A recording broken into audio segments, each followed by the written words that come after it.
What is shaking? Happy Friday to you. You know how we like to do it on Fridays. Do a little football handicapping. Dr. Bob's going to join us first. Then Dennis Ranahan waiting in the wings. And then after that, I'm going to get into some Giants. I didn't do that enough last show. So I'll get into some Giants, some Ryder Cup coverage, which was, and we'll get to that a little bit later on. But Dr. Bob joins us as he likes to do on Friday. You go to his website, drbobsports.com. Check out he has write-ups. I'm not going to tell you he has write-ups for all the games. I'm going to let him tell you that. Sometimes he does. Mostly he does. Sometimes he doesn't. This week, yes.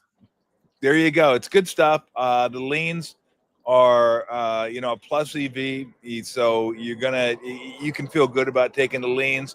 If you want to get the opinions and you want to get the star-rated plays, you can sign up and do that. I've been with him now for a number of years, and it's not just the plays; it's the logic behind the plays that I enjoy so much. So, how you doing, Bob? Good to see you as always.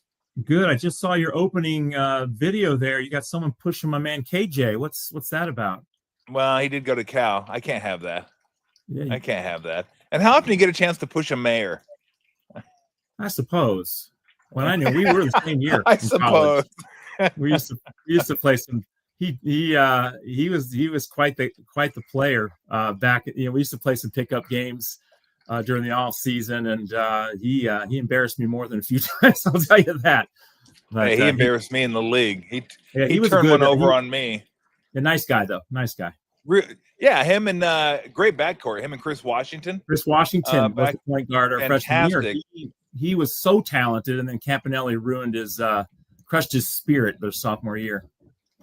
Well, he was good against us. I think they beat us in Tucson, which not a lot of teams did back in the day. But no, he was really good.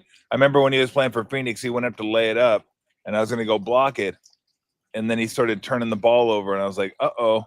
And then he just dunked it. I was like, God dang it. You hate when 6'1" guys dunk on you. But he got a Keem one time, so I was like, meh. Okay, if he got a Keem, I shouldn't feel too bad about him kidding me because I'm not 1/100th the player that Akeem Olajuwon was. So this could be the best Saturday of college football so far this year. We got a lot of really good games, a lot of high-profile games.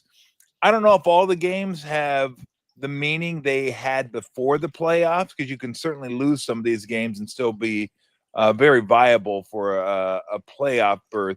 We'll get to the Alabama-Georgia game. Alabama might be in a different boat because they've already lost one. Although, who knows? Florida State may end up being a pretty good team. They might run the table.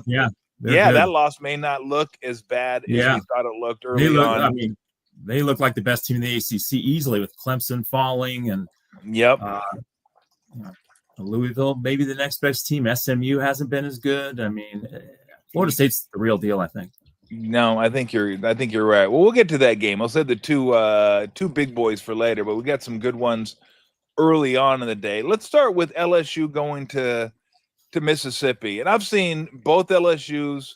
I mean, I was at the Florida game. I watched them against Clemson. Their defense is way better than it has been in recent editions. Their offense still sputtering. They don't really run the ball. I don't care what Brian Kelly says in press conferences. They don't run the ball. Nussmeier hasn't been as good as I thought he would be. And while I think Florida's defense is good, who knows? I mean, maybe we look at Clemson's defense now and go, that may be a little overrated on defense. But I do like them traveling with a good D. Ole Miss, I haven't seen enough of. I saw the Arkansas game where it's just ping pong, back and forth, back and forth, back and forth. So I don't know. I mean, Ole Miss gets a home field. I think LSU has a better defense. I like taking teams with better defenses getting points, although it's only 1.5 points. Still a little concerned about that LSU offense, but now they're going against Ole Miss, so maybe they'll move it up and down the field. How do you see this one?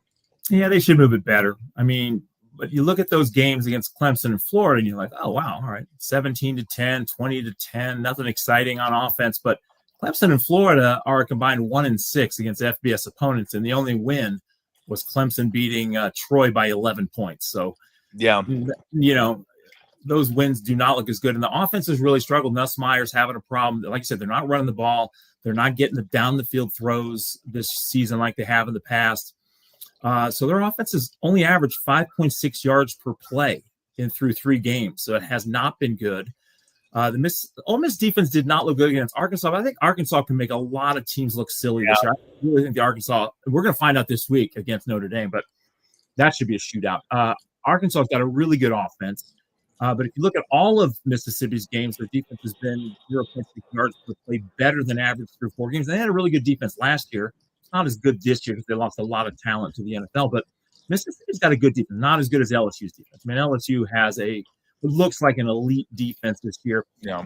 Although Florida has problems at wide receiver, so their offense is not nearly as good as people thought it was going to be. Clemson's offense is not as good as it was last year, so it's hard to say how good LSU's defense really is. But I do think it's a good defense. But I think Mississippi's offense is just as good as LSU's defense. And I think Mississippi's defense versus LSU's offense, well, the way they played so far this year, I take Mississippi's defense. Yeah. But realistically, that might be a toss-up too. You got the home field advantage for Ole Miss, and I like Ole Miss here. I lean with Ole Miss, and the leans on my website, which are free, are 55% of 1,000 games going back more than a decade. So I think it's a decent bet on Mississippi minus 1.5. All right, let's go up to the great Northwest as the Washington Huskies take on the Ohio State Buckeyes. And this is an interesting game for me because Ohio State gets the big win opening weekend against Texas, where they got outgained by about 160, 170 yards in that game. Texas just could not get the ball in the end zone, and Ohio State was able to in the limited times they made it to the red zone. Now, they blow out Grambling. Who cares? They beat up Ohio, who's actually not a bad team for that level. Certainly not the Ohio State level. And I could say the same about Washington. They haven't played a great schedule, but the offense looks good. I think Williams is a good quarterback. Coleman's a stud at running back, and it's a tough place to play. This is Julian Saint's first road game, and it's going to be loud. And if they get that siren cranked up there, it's going to get even louder. I mean, I would have loved to have got it at 10 early on. I didn't. It's down to 8 now. I'd still like to take Washington in this one. I think Ohio State's defense is absolutely elite. I'm basically going against a young quarterback on the road for a first time in a raucous environment against a pretty good team. And I like Jed Fish. Jed Fish did good things at Arizona. He's done good things at Washington. So I would like to take the points here. How do you see it? Yeah, that's the way to go. I mean, you mentioned Jed Fish, and you, as an Arizona guy, first year improvement, second year, massive jump with his second year at Arizona. Now, I think Washington is a lot better this year. I had them number 25th in the nation in my ratings heading into the season. So I had Washington rated higher than the market did for sure. And if Fish does anything close to what he did in year 2 at Arizona, they're going to be a really, really good team. Now, it's hard to say. I mean, they Colorado State, UC Davis, and Washington State. Yeah, but they beat those teams by an average of 38 points. And those aren't chumps. Like Colorado State is a decent program. UC Davis is a good FCS program. And Washington State, a little up and down, but not a terrible team. To beat those teams by 38 points per game is really good. So Washington is playing great. Their passing game is interesting because it's quick passes. And if they can get the ball out quick, then Ohio State's going to make those tackles, but they can move the chains. They've got the running game to keep things, to keep Ohio State's defense a little bit off balance. So I think Washington can move the ball at a decent rate. But I also think Washington's defense is underrated. They were really good last year. They're solid again this year. And I'm not impressed with Ohio State's offense. I mean, Ohio has a horrible defense. Grambling obviously has a horrible defense. And they only average 4.3 yards per play against Texas. That's not bad against Texas. But I don't know. What's with Ohio State's defense giving up 5 yards of play to the Longhorns, who have been really hit and miss offensively? I mean, Manning has not been consistent at all. I've got a lot of questions about Ohio State. I think they are probably the best team in the country, right there with everybody else. But I think Washington is going to have a lot of confidence. And why wouldn't you? They've won 22 consecutive games at home. I mean, they beat Michigan and USC at home last year. So I think they have a lot of confidence. I think they're underrated. I have Ohio State by 3.5. So I'll take the 8 too. Wow. And that's also a lean, which has historically been a good bet. So lean with Washington at +8 or more. Or +7.5 or more. Feel good about taking the old Pac-12 teams. Yep. All right, let's get to I want to get to the obviously Oregon, Penn State, but let's get to Georgia and Bama. Before that, Alabama getting 3 points in this game. My initial snap reaction was just go with Georgia, between the hedges. They never lose there. Of course, Except Alabama. Alabama owns Georgia. For whatever reason, Georgia hasn't beaten Alabama. And I go back to that Florida State loss. That you start to look at it and go, maybe that wasn't a bad loss. Simpson's coming on. He's playing a lot better. This is probably one I'm just going to watch. I don't really have any interest. The Tennessee-Georgia game was as fun a game as you could watch, but it wasn't like that wasn't the old Georgia defense that we've come to know and love, like just anaconda-like, just squeezing the life out of teams. Tennessee was up and down the field just like Georgia was up and down the field. Stockton made an incredible throw to get that thing to overtime, and then they win it. Their offense may be better. Their defense isn't as good. Alabama's probably better than I thought they were after losing to Florida State. This one to me is I couldn't even – if I picked a side and I lost, I'd be mad at myself for picking that side because I just have no clue. Yeah, well, Georgia's defense last year slipped relative to how good they've been the previous 10 years. And I thought, well, they'll probably be better this year because usually after a 1 year sort of down year on a program like that, teams bounce back. That's not been the case. I mean, they gave up 7.1 yards per play to Tennessee. Now, Tennessee has an elite offense, but giving up 7.1 yards per play, I don't think Georgia's got an elite defense. They might be worse than they were last year. They were a good defense, don't get me wrong, but they weren't dominating like they normally are. So instead of being a top 5 defense, maybe Georgia's defense is 15th to 20th best in the country. Well, that's enough for Alabama to move the ball against. I mean, I know they had trouble against Florida State, but like you said, beating up on Wisconsin's got a decent team. They're not a great team, but they moved the ball at will against Wisconsin, pounded them. Simpson's completing 72% of his passes. So the passing game is going to be better this year than it was last year. I think that Alabama defense is better than it was last year. I just really think Florida State caught them off guard. It's the opening game. There's no tape. It's 2 new offensive coordinators. Gus Malzahn for Florida State has a long history of great offenses. They get the Nebraska defensive coordinator who comes over and changes the scheme. So Florida State is a really good team, and Alabama did not really know what to expect, especially all the running stuff that Florida State was doing. I think that caught them off guard. So I'll give them a little bit of a pass there, but Georgia hasn't looked particularly impressive either. They got outgained by Tennessee. I thought they were lucky to win that game. They only averaged 5.9 yards per play, and like I said, gave up 7.1 yards per play. I don't think they even should have won that game. So I had Georgia below the market coming into the season, and I had Alabama just ahead of them in my ratings heading into the season. I haven't seen anything that would change that. So I would rather have Alabama plus the points here. Yeah. All right, let's go to the more than I do Stockton. Stockton had a good game against Tennessee, but he was so inconsistent at the end of last year, and it was not great against bad teams in the first couple weeks. So I really do trust the quarterbacking at Alabama better, and so I'd rather have the points. Yeah. All right, let's go to Happy Valley as the Oregon Ducks take on Penn State. And look, the only thing I was wondering about Oregon this year was how is Moore gonna fit in, right? After you have Bo Nix and Gabriel, these 2 super seasoned quarterbacks that come in there and just everything's firing on all cylinders. So I was wondering, he was the guy that committed to Oregon, then went to UCLA, and then found his way back to Oregon. And he's looked fantastic. And that he looks fantastic, I have no doubts they'll be able to move the ball enough to win this game. I mean, Penn State's defense, I think, is, elite. But here's the thing.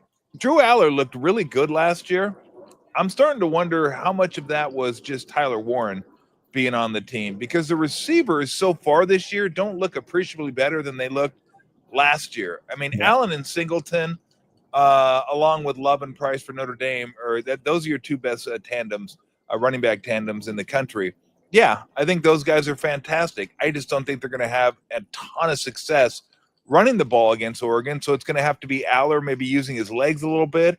I just trust Oregon's defense or offense a little bit more than I do Penn State, and I'm getting 3.5. How do you see it? Yeah, I was below market on both these teams coming into the season. I had concerns Okay. about Moore. He was terrible at UCLA. Yeah. I've never really liked Drew Aller. I didn't like him before they got a good coordinator in Kotelinski. It was Kotelinski, I guess. The Yeah, I guy think from that's Kansas it's close enough. came over Yeah, I know who last you're year. talking about. Yeah.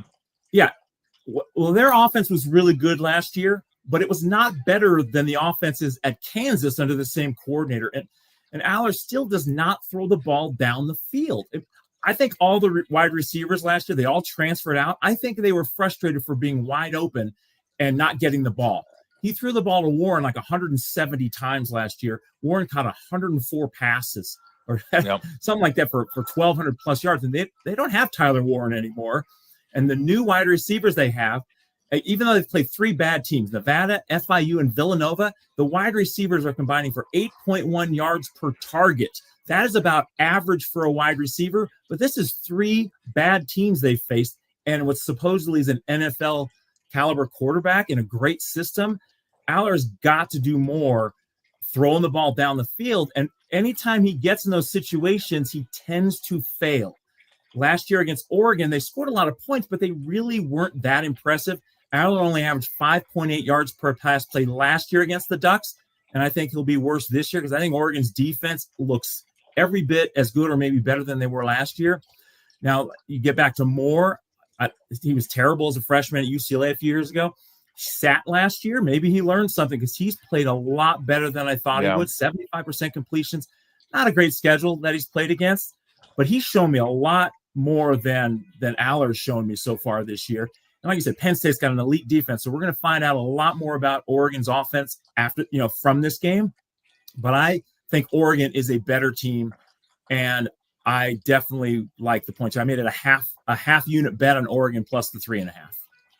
Very good. Yeah, I like Oregon too. Yeah. All right, before we get to the Niner game, I had to throw you a curveball. I thought you might know about this game since it's your alma mater.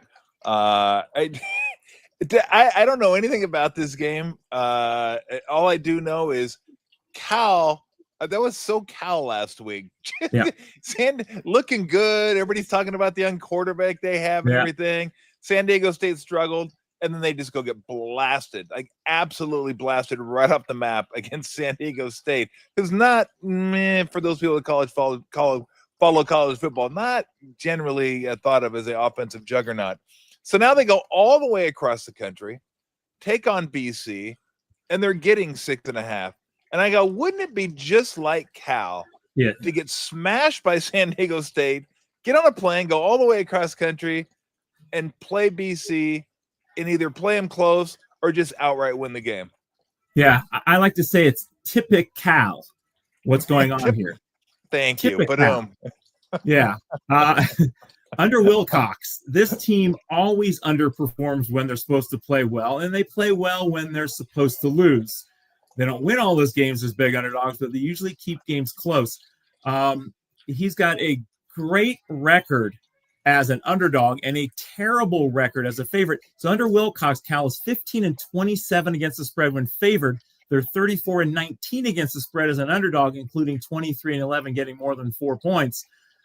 So this would be typical for the Bears to go into Boston College and win this game straight up. I have a lean on California plus the 6.5 after losing by 2, and leans are profitable bets. So I think Cal is a profitable bet in a good situation because I'm not impressed with Boston College either.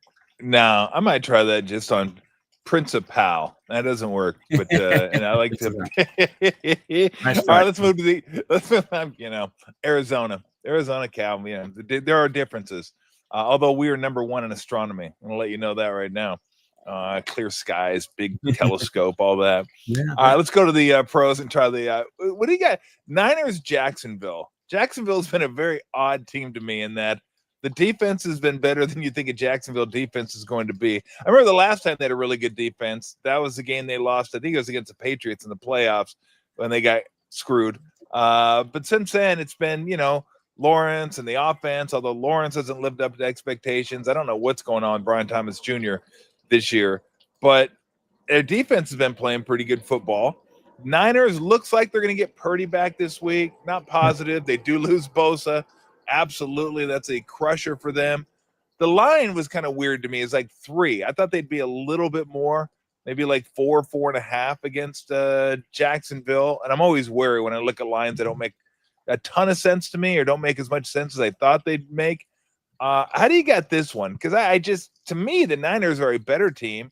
They should win by, I think they should win the game, win by 3 or more, but I don't know. How do you see this one?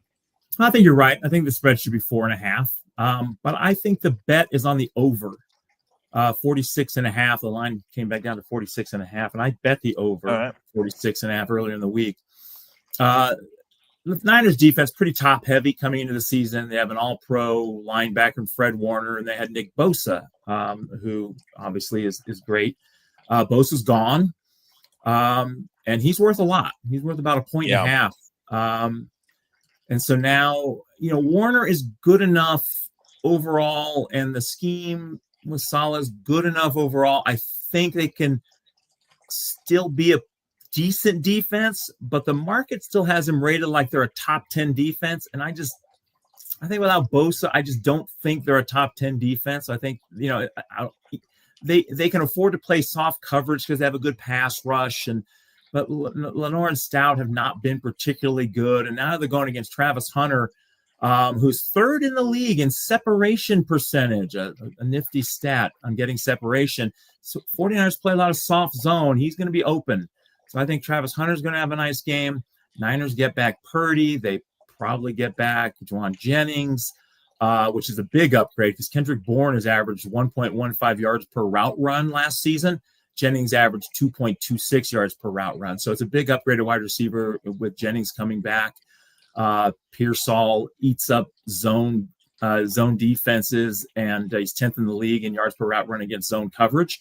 And Jacksonville runs 86% zone coverage, which is the 5th most in the league. So it's a good matchup for Pearsall as well.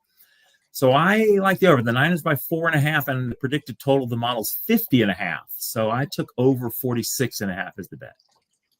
All right, let's see if we get a bunch of winners this weekend. Have a historical weekend. How about that? Nice. Doesn't really work either, but I'm trying. In my head, now you got me thinking like, okay, what words can I come up with? That doesn't quite work. That doesn't quite work. Not bad though. I tried. Yeah, but the one you pulled out, you've used that for 30 years, so you had that in your back pocket. Yeah, kind of.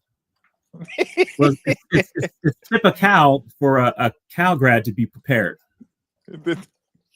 And on that note, Bob, as always, thank you so much for your time. Again, go visit the website, drbobsports.com. Write-ups. It just makes you smarter about college football. And if you like to dabble a little bit, you're not sure which way you're going, or maybe you just like confirmation or even affirmation on some of your picks, you can go read the write-ups, there's stats, write-ups, all that kind of stuff. So do yourself a favor and go check out drbobsports.com. Bob, have a great weekend. We'll talk to you again next week. All right, man. Thanks, Tom. Thanks, Bob. I appreciate it. Love talking to Dr. Bob. Love talking to our next guest. Joins us from Quackseye Sports, picksfootball.com. We'll concentrate on the NFL. Dennis Ranahan joins us. What's going on, Dennis? Well, I noticed this week I was stuck in the traffic on the Bay Bridge. And I'm thinking it's just not as pleasant of a ride as it once was, because you're not talking to me on that old radio station you used to work at. And I tell you what, I miss that, Tom. You, for what, 25 years? 28. 28 years. 28. Yeah. And all that. I just miss that. It's a lot longer commute if you don't have a ball game you want to listen to without you entertaining us on the bridge. Well, between me and you, that makes one of us that miss it. So I'm glad. Yeah, how is life for you? That's different from me in that way. How about for you? I can't complain. I did went to Germany this summer and I did my sports trip. Me and my buddies go. My brother went this year. Went to New Orleans. So I mean, it's nice. I get to do this. So this is a lot of fun. I've been enjoying this. Have you and Bob on, Brent Jones on, Steve Kerr is going to join us throughout the course of the basketball season. So that'll be fun to to talk to him, because really the radio for me was about relationships, who I got a chance to meet and talk to and become friends with, and the Bella people that agrees with you. you right there. Bella agrees Yeah, with she you did. right there. Yeah. Well, that's Lulu. Oh, She Lulu. says, "Hey, this is Lulu. Lulu, what time is it?" Yeah, we got about a half an hour before Lulu decides. You know what? She knows. I don't know how she knows. She has an internal 2 o'clock timer inside of her, but once it gets to 2, she lets me know, and Sometimes it's they do feeding stuff. it's feeding time. So I'll have to throw up usually we throw up a gone for beer sign or something like that, which I'm sure I'll have to do today, which I might go get a beer because it's a beautiful day out here in Alameda. So no, it's been fun. It's been great being able to be home. My son and granddaughter are here, so get to spend time with her and do that sort of thing. I feel like I've gone back in time because I was picking up kids from school 20 years ago. I'm back to picking up kids from school. Not every day, but a couple of days a week. I'll walk over there. The school's close enough to walk to. So walk over there, pick her up from school. We'll walk home together. So yeah, it's been good. Very cool. Glad It's for been you, Tom. Glad it's for been you. fun. Thank you. I appreciate it. All right. So this week I looked at all the games and I didn't really feel like last week I had a really good feeling about the Browns. And they came through, won the game. I could have easily lost 10-0 if things had gone different. I was saying before I came on the show, I was talking to Max and Daniel and Bob about when you bet enough, you're always thinking of ways you can lose a game at the end. Like, how could I possibly lose this? And the first one in that was when they had the ball, 3rd and goal at the 2.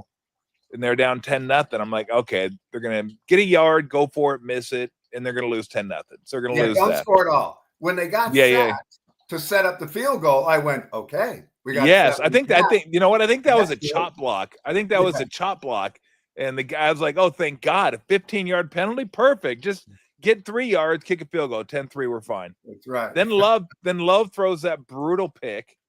They return it to the 5, score a touchdown. I'm like, okay, now I'm golden. It's 10-10. Now I'm golden. This is where I started to think, okay, if Green Bay goes down, kicks a field goal, Flacco could get strip sacked. I could end up losing by 9, which I've had happen to me before. The Browns did it to me before many, many years ago. But that's the way the mind works. And then when it was blocked, I was like, okay, now I can't lose. Unlike the Rams game, which I thought about betting, I didn't, thank God. When Cardi kicked the ball, all you want in that situation, you don't even care if he makes it. Just get it up. Just get it up over the line. Get it up over the line. That's fine. And he didn't. And they ended up covering. And maybe one of the worst beats I've ever seen in my life for people that had the Rams. So I witnessed one of those once before. I wasn't on the game, but I happened to be in my friend's Walnut Creek apartment at the time who booked bets. And he had a lot riding, and I believe, if my memory serves me right, it was the Houston Oilers versus the Seattle Seahawks. Okay. And the line was 2.5, and he was going to lose a bundle if Seattle, I think it was Seattle that was kicking the field goal, blocked. Houston takes it, goes the other way. $80,000 positive turnaround for him on that. Oh my! Wow. That's the last time I saw a game where, in this case, you're talking. It was 26-7 in the second half in favor of the Rams. Yeah. 26-7, and then you see the Eagles are coming back as they're prone to do. Quality football team. Okay. I had no money on that game, but I was thinking, for most of the day, I should have had the Rams instead of the Browns. You're thinking, yeah, why am I not on a good team? Why am I, dredging the river for a pick when I could have had the Rams? And then when the morning's over, I go, the Browns worked out pretty good. Glad I didn't have the Rams. Me and you have been known to bet some bad teams before. There's no doubt about that. So anyway, long way of getting to this week. I didn't really look at a game that popped at me. One intrigued me quite a bit. The Bengals going to Denver intrigued me because the Bengals looked about as bad as they could look last week. We all know Burrow got hurt. Jake Browning comes in, fills in for him. Wasn't good. The whole team was terrible. They laid the ball on the carpet. He threw picks. Just literally everything that could go wrong went wrong for them in that game. And I don't know how much of that is like a Joe Burrow hangover type deal. But I went back and looked. When Jake Browning filled in for Joe Burrow, he wasn't bad. He actually won some games for him, had some big games for him. And I thought, you know what? That could have been a one-off. Now going to Denver, I don't know. I think the line's still 7.5, something like that. So I looked at Denver and I thought, you know, this is a team that beat the Titans, who are awful, by 8 points at home. I mean, really struggled to beat the Titans at home, where a team like Indianapolis goes into Tennessee and just smashes them. Then they go to Indy and lose, a game they very well could have won because Steichen decided to settle for a 60-yard field goal and got lucky with a leverage call to get a reprieve and win that game. And then they're coming off a tough game, which they could have won against the Chargers. Like Herbert made some throws at the end of that game. They were incredible. But they come back, Chargers come back and win that game. Now they get the Bengals, like kind of a, okay, we can relax maybe a little bit after that Charger game. I'm not completely sold on it yet, Dennis, but I'm starting to warm to the idea, only because Jake Browning has proved he could play at this level and he's done some things before. I don't know. That one that seems like too many points for the Bengals here. How do you see that one? We love this game. Here we have a situation where the Bengals fell into the trap last week of thinking, yeah, Browning's a capable backup. You know, he can replace Burrow. He's done this before. So now they had the backup without the motivation that usually goes with the backup. They were actually confident that they were going to be able to win with him. Big problem. And it turned out to be a big problem. But he is a capable backup. Yeah. Once he's motivated. What a lot of people may not have noticed is the Denver Broncos are 0-3 against the spread this year. Mm-hmm. And now they're favored by more than a touchdown at home. The only caveat to this game that concerns me is last year, the Bengals beat the Broncos in a Saturday game late in the season that they needed to keep their postseason hopes alive and put the Broncos, who did end up winning the wild card, it prevented them from clinching there. So the Broncos could be looking at that saying, hey, we lost to this team last year. You know, let's, but I tell you, that was with Joe Burrow behind center. Yeah. You know, the Broncos 0-4 against the spread after Monday night. There's, let me put this in quotes, no way they can cover that line. It just is not in the cards. We'll take the Bengals, and I expect the Bengals to win the game. All right, that makes it easier for me. You like it? I like it. We like it. Let's go ahead and lock that one in for this weekend. Another one I looked at is, and I hate betting against teams that are kind of seemingly on a roll. The Colts have played the Dolphins at home, bad team. Titans on the road, bad team. I still think the Broncos are a pretty good team, but they aren't as good as they were last year. And again, coulda, shoulda, woulda. They ended up winning that game by a point on a last second kick. I love the fact that the Rams, for this game's purposes, lost the game against the Eagles, a game where they were the better team for 2.5 quarters, and then all of a sudden stopped being the better team because, well, they couldn't guard A.J. Brown. It was like, do we have anybody that can guard this guy? No. Okay, just as long as we know. By the way, they are passing to him, guys. They are passing to him. That guy over there, they're passing to him. Anybody? No? Okay, good. Anybody? Yeah, let's just try to tackle him when he catches it. They couldn't even do that. He was like catching it, just shoving guys. It was like watching a high school senior against junior high kids, just shoving their heads down to the ground, running for another 8-10 yards. So they ended up losing that game. It had to be a tough week for them at practice, knowing like what they're capable of. And ultimately what they ended up getting out of it was a loss in watching the Niners continue to win football games. Tom, you may appreciate this because on Monday night on the show that Matthew Stafford did, they asked him about, boy, that's got to be a tough loss, losing that one. He said, Stafford is usually above the fray. Said, well, it was a tough loss and everything else, but those things happen. We'll come back. We're confident. And I'm thinking, sure, you got paid. Yeah. Those people that bet on you, they didn't get paid. They didn't get the same opportunity. So anyway, well, the people that bet the Eagles got paid. They're happy. Yeah, that's right. That was like think of that when these guys said, "Well, it was no big deal. We lost, or we gave up a gift touch at the end," and it switched the bet, which cost me money, and they're thinking, "Oh, I got paid." Yeah, that was found money. So anyway, I didn't mean to interrupt, but there was just that's the point okay. of Stafford. And my point is, I kind of like the Rams here. Again, it's still one that I'm kind of I'm not sure about.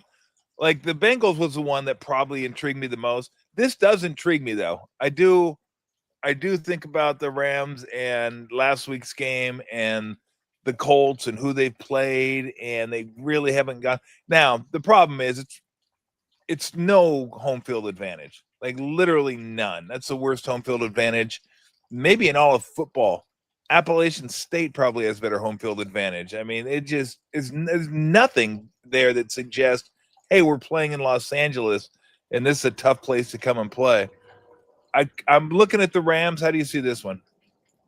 Well, it's interesting. I wasn't attracted to this game initially, but when I did the numbers this morning on the flows of where these two teams are, it came to light that, this is tough for a fourth straight win expected on the Colts side. This is probably not the place they're going to pick up a fourth straight win. They are the skyrocket team of the year so far. Yep. They're running ahead of it, so you got to be careful. I got buzzsawed last week with Tennessee, and thinking, that's where they would have a letdown. Yeah. That was not the right side of that equation. So I'm going to look at this. It brings to mind a lot of what's still in front of me during the week. And that is tonight when I make the canvas of the sports books and see where the money's going and who's betting on what. That was one of the things that illuminated your pick last week on the Browns, was when I canvassed the thing, 92% of the action, was on the Packers. Well, 92% of the people can't be right, and so we'll see, where the money falls on this play. But if the public is giving the Colts a chance, I won't. Yeah, no, I'm with you on that one. The other one, and I have a hard time with these international games. I'm just, I think it's in Dublin. I think this one, that'd be cool to go see a game in Dublin. I'm gonna have to do that one of these years. In Dublin, Crook Park. Beer and football. Oh. I mean, sign me up. What am I waiting for? Niners, get over to Dublin, okay? Dublin or Germany. I'll go over there and watch games over in Dublin or Germany. Although I figure with the coast that we're on here, Niners international games are probably going to be Brazil or Mexico, which, I wouldn't mind. But, at Dublin, again, it's Dublin. It's beer, okay? Maybe you run into Bono while you're over there. Who knows? Pittsburgh, to me, is just fraudulent. Like, Pittsburgh, I had the Steelers last week. I had the Steelers last week. I had the Oklahoma Sooners last week. Like, I felt like I needed to have a handkerchief around my face, and then I was like just robbing people. Like, I didn't feel bad because I sometimes I'm the one that ends up going the other way. But Pittsburgh in no way, shape, or form deserved to win that game. One fumble into the end zone by Stevenson. May threw a pick in the end zone. They out-yarded them. They just looked like the better team, except when New England decided to hold on to the football, which they did a lot. I think they had 5 turnovers in that game. So this is mostly a bet on O'Connell and the Vikings. Here's a caveat. The travel kind of throws me off a little bit, and I hate teams that blow other teams out the week before. It always throws me. It may not even be a good stat, Dennis. I'm not even sure what it is, but I get spooked sometimes when a team has like a great game and everything seems to break in their favor and the Bengals turn the ball over. I want to take Minnesota here. I don't know that I will. but I'm looking for a spot to go against the Steelers. Is what I'm saying. Yeah, it's Pam and I, in fact, for an anniversary a number of years ago, took a European vacation and went to Ireland. And we were in Dublin, and we were in a restaurant that you sit next to each other, like a counter kind of situation. And there's this lovely young lady next to me, and for some way we got into a conversation talking. She was Dan Rooney's granddaughter, and Dan Rooney of the Pittsburgh Steelers. And so we started talking about football, and I'm thinking, you meet a Rooney in Ireland. Is this kid or not? So now you send the Steelers to Ireland. You know that the Rooneys own the Steelers and are very Irish, and so for that reason alone, I don't want to bet against the Steelers in Ireland. So they can do that. This is just Mike Tomlin at his best. It really is. No offense, no defense, and you win. That's kind of a Tomlin combination. They're 2-1. That's as many games as the Baltimore Ravens and Kansas City Chiefs have combined for this year, and the Steelers have done it. It's unbelievable. I'm glad this game is in Ireland, Dublin, because I don't mess with it. It starts at 6:30 our time. The books haven't even opened in Vegas for it. If you're going to bet it, you got to bet it on Saturday night. I usually avoid these games unless something is just glaring. And usually on a foreign turf, you don't get that. We did get that with the Kansas City Chiefs, San Diego, Los Angeles Chargers on the opening night in Brazil. That one did work for us. But that also started a normal time for us here in California. It wasn't 6:30 a.m., which is ridiculous. I don't understand why they do that they make that. It's something about 2 o'clock wherever they are, but it doesn't work for me. It's ungodly. I can't bet against Tomlin. I just have a little rule here, stay away from betting against Tomlin. He's pretty tough. And Minnesota, they're in a tough spot, with the quarterback situation. You put all your chips on JJ McCarthy, and he's not going to play in this game. So okay. Yeah. By the way, you don't have Sam Darnold anymore, so good luck, gentlemen. So, all right. No play for me, but not against the Steelers. Yeah, I know. Steelers as an underdog are usually pretty good wagers. All right, let's get to the. I'm going to give you a chance of a game that I want to hear what games that kind of excite you a little bit, but I do got to ask you about the big game of the weekend. Barring a tie, the Chiefs or the Ravens one of them's going to be 1-3.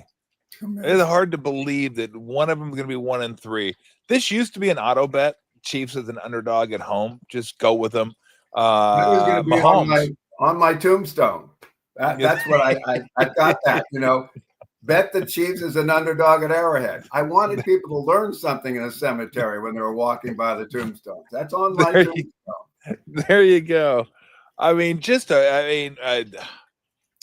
a game this past Monday where the Ravens looked lost against the run, just lost. I mean, anything between the tackles seemingly was 8 yards at a minimum for the Lions. I know they're losing, they're missing Van Noy, they're missing Matabike, but still, that wasn't good for a team that fancies itself a Super Bowl contender. We know they got the offense and the weapons and everything.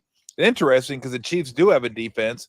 They just don't have an offense. I'm not sure they can take advantage of the Ravens' inability to stop the run. Pacheco looks like he's lost a half a step. They may get Worthy back this week. That'll definitely help to have another weapon on the outside. Kelsey's certainly lost a step. There's no doubt about that.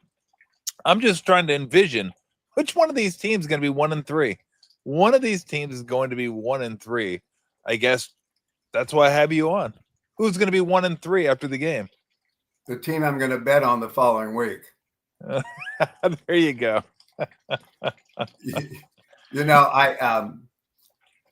My good friend JR from Florida called me today and said, "Should we bet it now?" I'm always very cautious when JR says that, And who would it be that you want to bet on now? And he said, "The Chiefs. How can you not bet the Chiefs as a home underdog?" And I said, "Well, when they're down a notch and the Ravens are coming off a loss. That's one way to do it. When the Chiefs knocked the Ravens out of the playoffs 2 years ago, and last year won on opening day in Kansas City when Isaiah Likely's foot was just on the line, which would have been a point spread win for sure for Baltimore because Harbaugh had already said, give me the 2 points. And so they were going to win it or lose it by 2, getting 2.5. And that was the opening day last year. So Kansas City's had their way with Baltimore. Yep. Well, I wouldn't bet on that to continue. And as JR says, don't bet against Kansas City getting points at Arrowhead. Yeah, but I don't need to bet on them either getting those points. Yeah. This is one, as I say, I'm more interested in whoever loses this the next week. Yeah. Well, let's also not forget the Chiefs already got points at home this year to the Eagles and lost. That's right. Yeah. And so they're already 0-1 this year, getting points. Kevin talked me into that one, Tom. Kevin, my son's fault, talked me into that one because at the beginning I said I'm not going to bet against the Eagles. That they didn't blow away the Cowboys 24-20. That's not going to. They're going to go into Kansas City. Oh no, they'll bounce back from the Super Bowl. No, Kansas City got it. And then what are we supposed to do? Blame Kelsey for dropping the ball? Yeah, that's who we're going to blame. We're going to blame Kelsey for dropping the ball exactly at the goal line and turning a perhaps touchdown into an interception. That's who we get to blame there. But I'm blaming myself. I could have skipped that game and taken Kansas City with the points. I'm not interested in getting talked into this one. Damn, I always try to tell people that don't blame the players, blame you. You didn't. You're the only one that bet it. You didn't have to bet it. He had to show up for the game to get paid. You did not have to take that game. The worst thing for me as a handicapper is you're a friend and the gentleman I respect so much, Steve Kerr. He's got to play the hand he's dealt. If the Warriors are injured or the Warriors doing this, the Warriors are doing that, that's still what he has to. That's what he has to work with. And so it's his skills and his, I love Steve. And so all the stuff that he does right, but if he doesn't have the players or, it's going to be problems. As a handicapper, why should I ever go on a losing streak? I can just take the winners. I'm not hooked on anything. If a team isn't winning, go get a winner. I can have anybody any week. That's a big responsibility when I'm sitting here looking for the Browns to beat the Packers. It's because those are the things that win, and that's the challenge of it. And so when I go through losing streaks, and I have, and hopefully will, but do, it's hard to know. Yeah, I could have just taken ... What am I doing on them?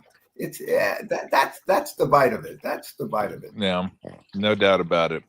All right, I'm going to let you get to a game that kind of piques your interest. We're going to finish up as we like to do with the Niners, of course. But what game out there have you looked at that you've kind of circled as one that is intriguing to you? More than intriguing, Okay. Just pay me when I make the bets. I don't have to make 2 trips to the window. God, I wish it was that easy. The Atlanta Falcons at home, coming off a 30-0 loss, that they were overconfident after their big win.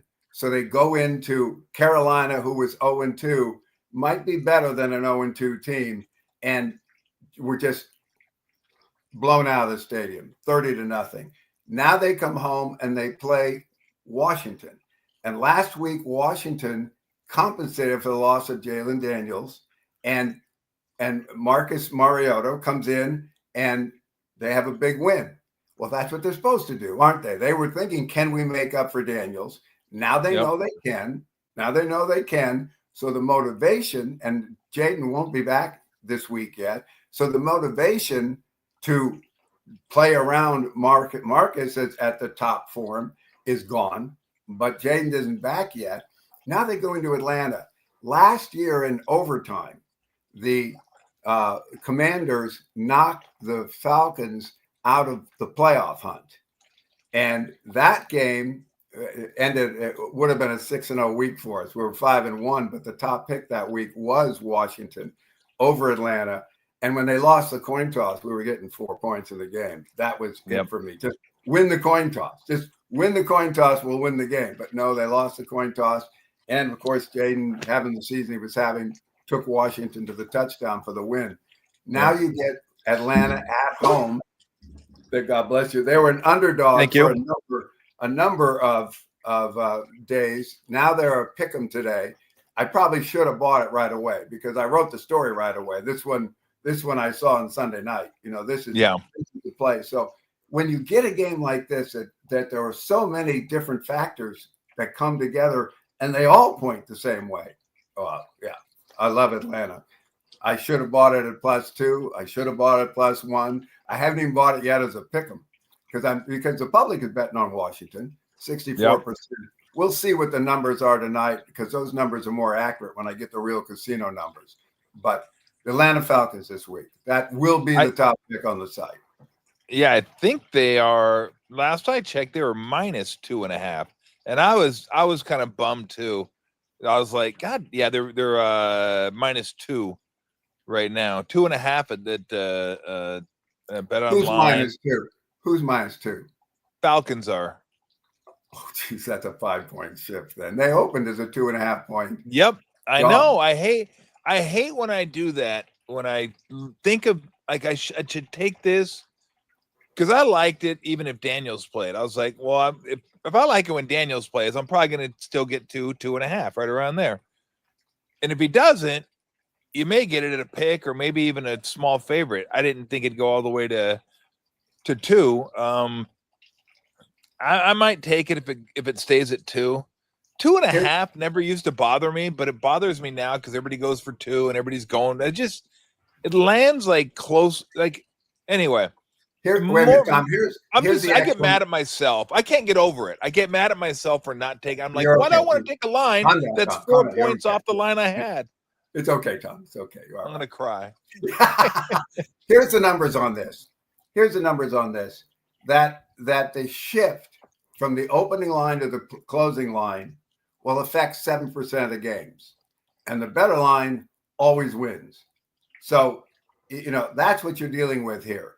Was this a good enough play on Atlanta that a 7% shift is still worth wagering into? And from my side of the coin, yes. It is. It's still. So if it was an 82% play, it's a 75% play. I'll take it. I'm still on the Falcons there. That's and should have had the plus. Should have bet it early. If I can still find a pick 'em when we get off the air here, I'll buy it right now. But I'm just surprised that the line keeps moving that way because so far all the public money is on Washington. And so I think I'll wait until I get the casino numbers tonight to make a full call on what way I think it's going because it may come back. It may. I think 2 is a ceiling, even though you see a 2.5 right now. I don't think the game will go off at more than 2. The public will bite at 2.5. Yeah, no doubt. And on all points aren't created equal. Like a 3-point move from -2 to +1 is a lot different than a 3-point move from, let's say, +5 to +2. Because then you've crossed over 4, you've crossed over 3, and those are important numbers. All right, before we get on out of here, what do you got for the Niners? It's an interesting game for me.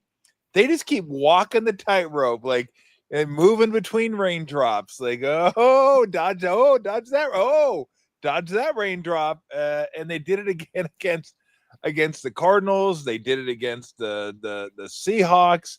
They didn't really have to do it against the Saints, but I haven't been that impressed with the Jaguars. Not impressed with Lawrence. Again, I don't know what's going on with Brian Thomas Jr. I'm not sure what's happening there. He's on my fantasy team, so I wish they'd figure it out. It'd be a lot nicer for me. But I just, it's either going to be one of these things. The Niners are going to hit a wall at some point, or it's maybe they're going to have a charmed season where they just keep figuring out ways to win games that are 50-50 games at best. Because I'm guessing against Seattle and Arizona, Dennis, if you went by like a win percentage predictor, they were down around 20% in each one of those games, if not lower. and managed to win both of them. I don't really have a great feel for this. You had Arizona last week, covered the number up against the Niners. I know you like that game. Oh yeah, super easy. Yeah. How do you see this one? Well, it's first of all, I was yelling at the YouTube last week when I was watching your show, and you had up the possibility of making a trade for Hampton. Yes. And I was saying, do it, because now with the other running back out that they got from Najee Harris.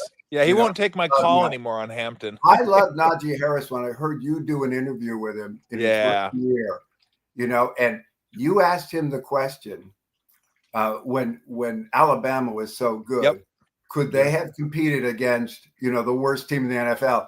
And he laughed and said, no way. Everybody in the NFL was a star in college, and so you don't have and it was such an honest answer, one that Michael Irvin wouldn't have got. He would have said, our team, they couldn't. So I love Najee from that moment on. He said 27-3, Dennis, is what he said. I think the Jaguars may have been the worst team in the league that year. But if they're not, it was whoever was. And I go, how would your Bama team do against that team? And remember, that Bama team was loaded. That was Smith and Najee and Mac Jones. I think Waddle was on that team. I mean, they were loaded. They just killed Ohio State in the championship game. And I go, how would you have done? He goes, 27-3. He goes, we may have got a field goal, maybe. And I told people, I go, that's the dude that, like, if anybody's going to say, yes, we could compete, that would have been the guy, because he was on that team. Yeah. Like, he would want to, like, kind of stick out his chest and go, yeah, we could have. But he knows. He knows. He knew. Like, not a chance. So I've said it for years. I wish people could hear that clip and apply it to basketball, college basketball as well. Like, these dudes ain't competing with pros. It ain't going to happen. So anyway, I remember it like you do. I've always remembered that, and I always appreciated somebody who was on a national championship team, on one of the best offenses in football over the last 25, 30 years, and still said we would have got smoked. That's non-delusional. Yes, exactly. So last night we had a play on the Arizona Cardinals, and I loved the play. Yeah, I mean, it was a 4-rated game for us. I don't give out picks because it's on national TV. That doesn't matter. I love that. That would have been on a Sunday. That would have been in the running for the top pick of the week with Atlanta. That's how much I liked last night's game. And it wasn't close. I mean, I know it was 23-20 close on the scoreboard, but if you watch the game, it wasn't close. Seattle was better. Even when the Cardinals got the break on the interception, fumble back, and all that, they couldn't turn it into a first quarter lead. So that brought to light of, boy, both Kevin and I looked at each other and went, boy, our assessment of the Cardinals might be off. Yeah, this was a great spot for them. And they weren't competitive. I mean, I know 23-20 sounds competitive, and it would have been great. But I'm talking about man for man, play for play. It was Seattle all night. And so, they had the motivation of making up for the loss of James Conner. And they've lost 7 in a row to Seattle. It was all set up. It was a great spot, I thought. So what can I take from that? Well, if the Cardinals aren't good, and now 2-2, and their only wins are against New Orleans and Carolina, well, then maybe that 49ers win last week over the Cardinals wasn't anything special either. That now it was 16-15. Thank goodness for the safety that allowed us to win our 1.5, 2-point spread. But then, so that kind of throws a little shade on how important of a win that was for the 49ers. How, I should say, impressive of a win that was for the 49ers to go to 3-0. 3-0 might be out on the skinny branches for this team. Now they play a Jacksonville team that surprised us last week too, when we had Houston over Jacksonville, and it was close. And if Nico doesn't make the mistake of fumbling in the red zone there, we're probably going to win that game. But he did fumble, and we did lose. And so Jacksonville now is 2-1. They had lost the prior week to Cincinnati when they gave up a late lead. I think Jacksonville might be better than they think. They got a rookie coach. They got a defense that's playing well. Yeah. And while Kevin doesn't like Trevor Lawrence at all, I've always thought that it's in him. There's a quarterback in that body that's going to emerge someday. And so I think this is a real tough spot. Now you take the 49ers. They're probably going to get Brock back to play quarterback, which is an upgrade. But at the same time, then they lose on the defensive side the stud over there. Fred Warner's great. But to lose Bosa is a big deal, and without Nick, that defensive line, and then as Kyle said, it's going to be by committee to fill in there. We're going to try different players to see who's fresh and who's, well, that's not going to be Nick Bosa. That just can't add up to Nick Bosa. And so the Niners are a game beyond where they should be in wins as far as their talent is concerned, at 3-0.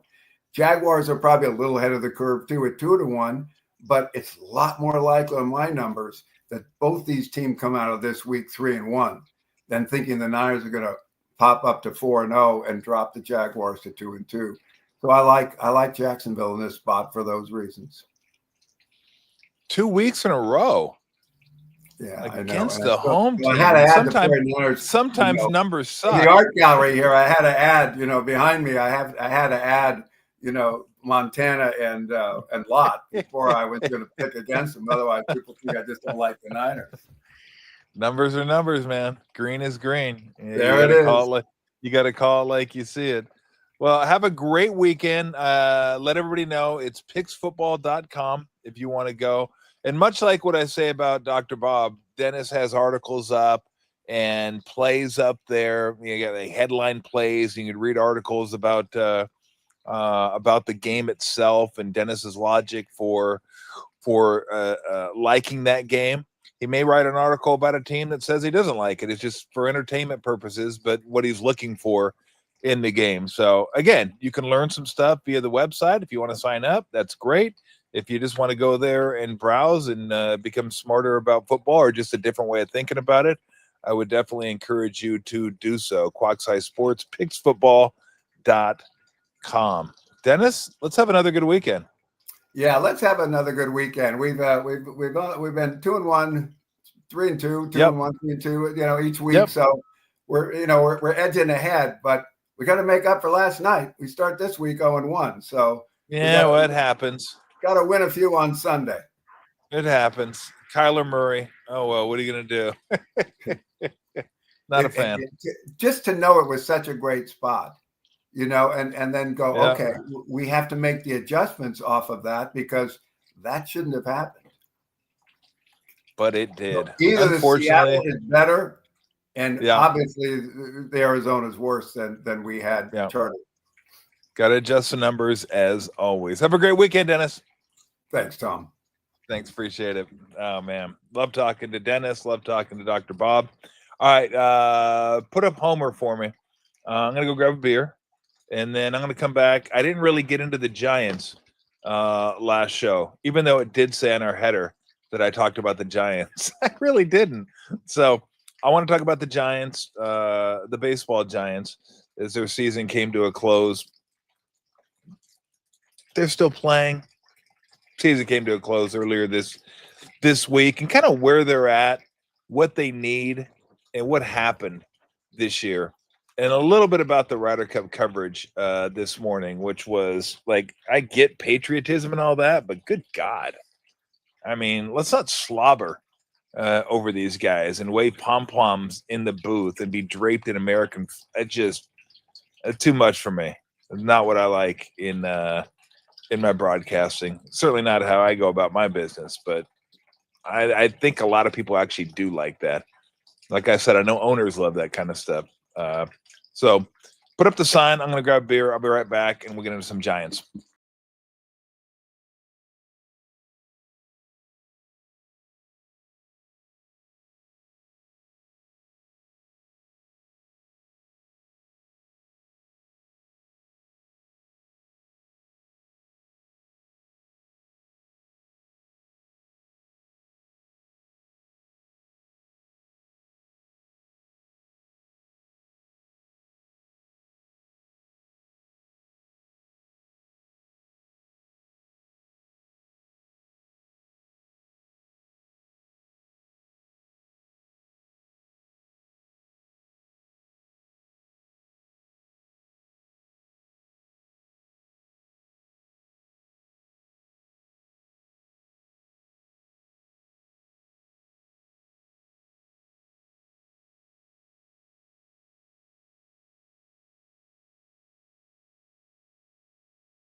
All right, we be back.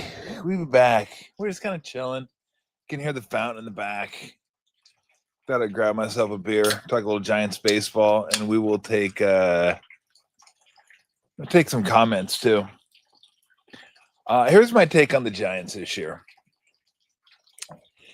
Remember when they had a ton of pitching, a ton of really good young pitching, and that was going to be the backbone of this team? They had Harrison, who was like the number 2 or 3 at one point, 2 or 3 prospect in baseball. He was a stud. Carson Whisenhunt was supposed to be a guy this year. Birdsong was the guy. I was like, oh, God, look at this guy. He could throw 95, and he's good, and we're solid there. Wow. Even Roop could be a guy. And we're going to have so much young pitching, we're not going to know what to do with it. And then we got Duvall, and we got Walker at the back end of the bullpen. Mix in a little Randy Rodriguez in the 7th, and we'll be nails. Our offense won't have to be great, which it wasn't this year. But at least it's a legit offense, especially now that you have Devers here. Devers, Chapman, Adames. I still think Jung-Hoo Lee's at some point got to be back in the leadoff spot. And so, Matt Mayoko, our buddy Matt Mayoko, we need to get Matt back on. There you go. Looks like Brock Purdy is a go. Brock Purdy a go this weekend. So that is good to see. It looked like it was trending that way, and that's what's going to happen. And so anyway, back to the Giants. So pitching was kind of taken care of. You had Webb, you had Ray, Verlander, who is much better than his win-loss record would indicate. He actually was pretty decent this year. Not great, but pretty decent. You know, like for a 3-4 starter, you take that.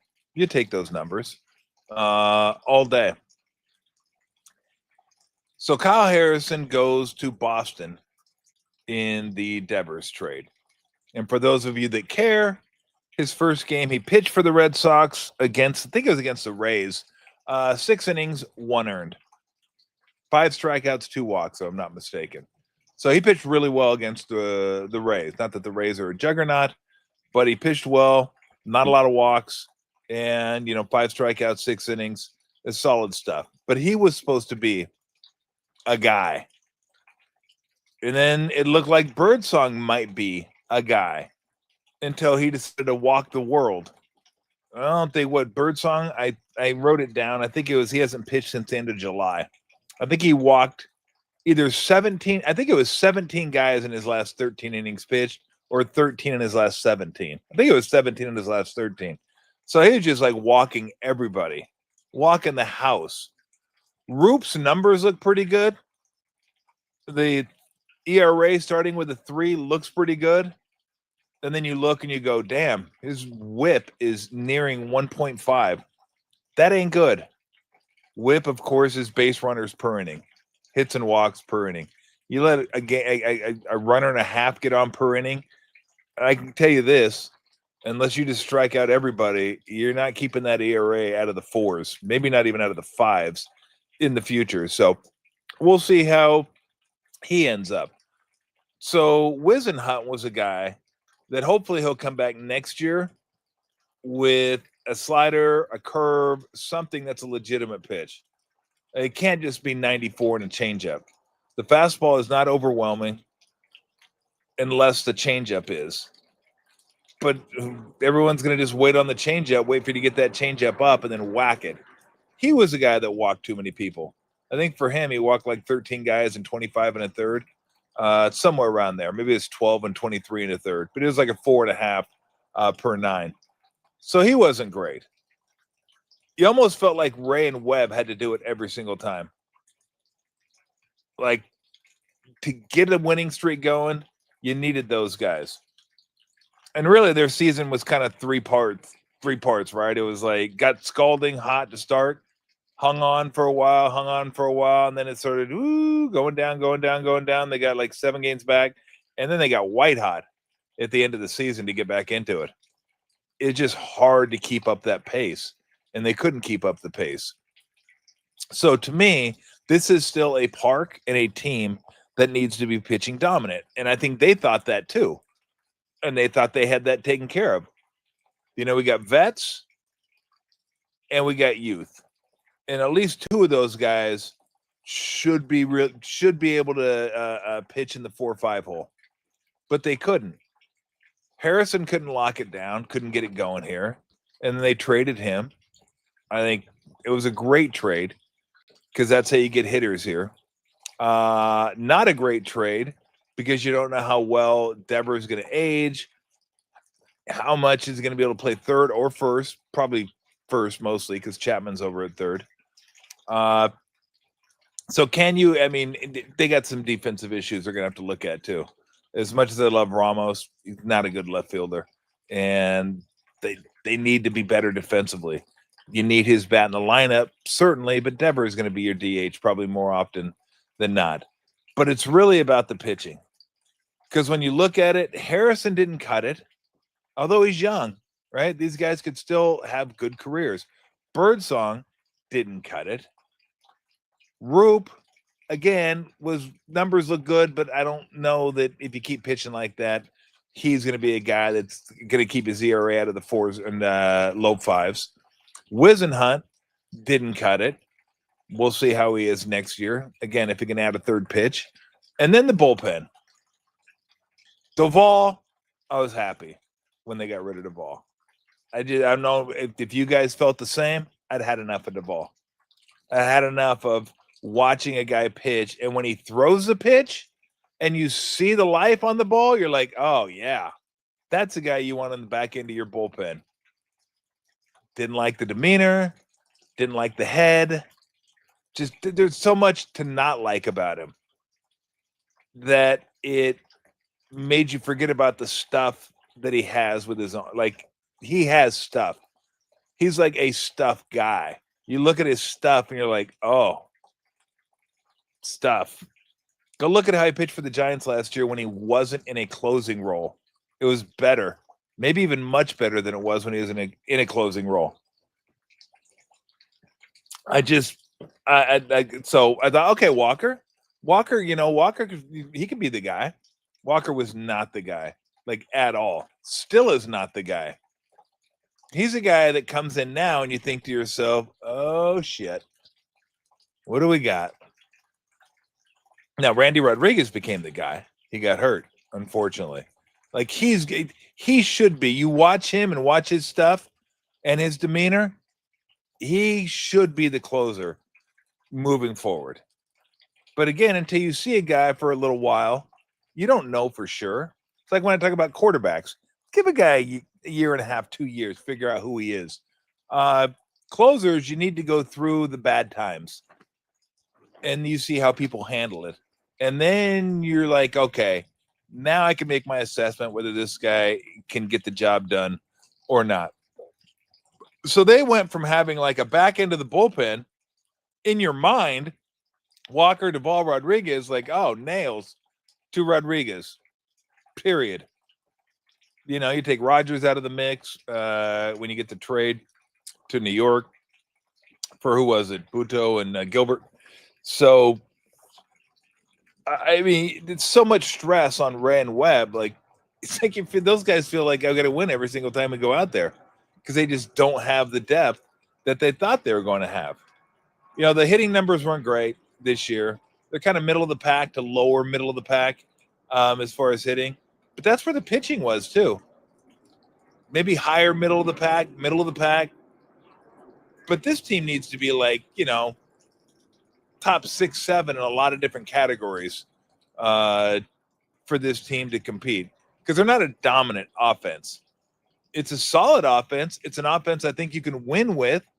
I don't think there's any doubt about that. For all of, Lee's struggles, he ended up having a pretty decent year. He was pretty solid this year. You got a legit guy in the middle of the order in Devers. Adames is what kind of Adames is, right? He can hit you close to 30 home runs, strike out a ton, His OPS probably going to be 750-ish, give or take. Same with Chapman. Hit you some home runs, hit you some doubles, great glove. OPS probably in the mid-70s, give or take. You know, some years it'll be closer to 8, some years it'll be closer to 720. Ramos OPS this year about 720, 730, the 20 home runs. You like him. I like him a little further down in the order, to be honest. And I'm hoping Lee at some point gets back up in the lineup. I thought Matos looked okay when he had a shot, but again, I don't really know what he is. Poll question: was the Giants season a success? Fuck no. I'll answer that poll question for you. I don't know. Does anybody else? If you disagree with me, let me know. If you want to just say no, it wasn't a success, that's fine. Mine's a fuck no, it wasn't a success. Sorry. It wasn't. I'm tired of the Giants. The Giants aren't the Rays. Okay, they're not the A's. They're not these teams that are like small market. This team should be in the playoffs. Period. Like how the Diamondbacks like better than this team. The Padres. Well, the Padres have. I don't care who the Padres have, and with the Dodgers are the Dodgers. Okay, take the Dodgers kind of out of the equation for the time being. They've been incredible at drafting player development, and now they got so much money they can go out and just get everybody they want to. Right? They go out and get Ohtani. They make the trade, then sign Betts, and they go out and get Freeman. Look what they've done with that pitching staff in shambles again. It was in shambles last year and they won. It's in shambles this year. And they're going to finish first in the division. I mean, I'm going to guess on this. I'm going to guess Glass now probably has 15 starts. Snell, 15 to 18 starts. Yamamoto probably has, he probably has close to 30, 31, 32, which you'd think you would have as a starter. That's usually what they have, somewhere in the 30s. But let me see right here. Dodgers stats, player stats. Let's see. Yamamoto. And then Ohtani, what does he have? Like 10? 10 starts, something like that. Yamamoto has 30 stats. Okay, or 30 starts. Okay, that's a guy. And then Suzuki got hurt. He came out of the bullpen a couple nights ago in Arizona. That was the guy they were counting on. Maybe he shouldn't have because he's so damn young. Kershaw, 21 starts. Glasnow, 17 starts. Snell, 11 starts. Nick Knack, Patty Whack, give the dog a bone. Knack has 7 starts. Gonsolin had 7 starts before he got hurt again. So Kershaw's had 21. Yamamoto's had 30. That's it as far as 20 plus. The rest of them, I mean, they just like piece that thing together. Like just let me get some duct tape, some baling wire, and just kind of hope for the best and see what happens. And they're still number one. And when's Will Smith getting back, by the way?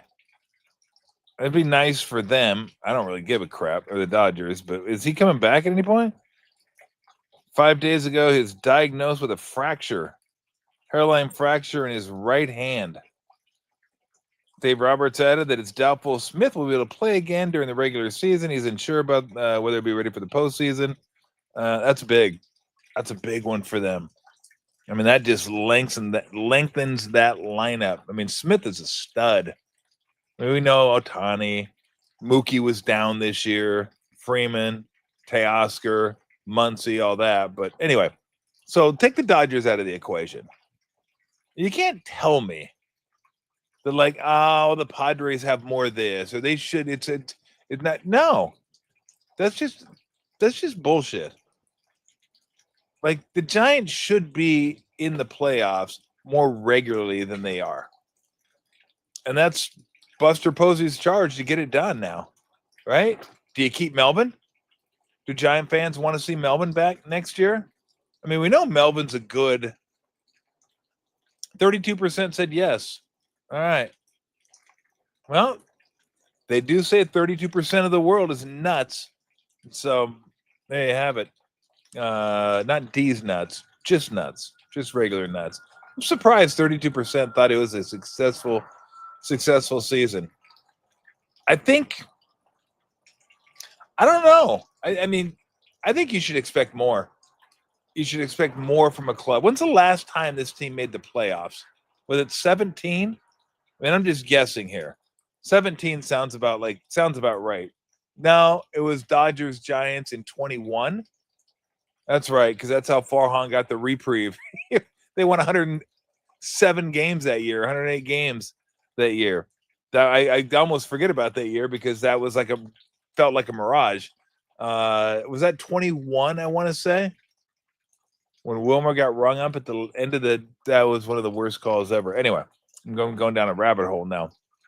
So yeah, they made the playoffs against the Dodgers. I want to say it was like 3 years ago. But is it more than once in 17? I'm trying to think. I'm not coming up with anything. Could be wrong though. But I just under 500 is acceptable. Under 500 is unacceptable for this team. Unacceptable. If they sweep, they can get to 500.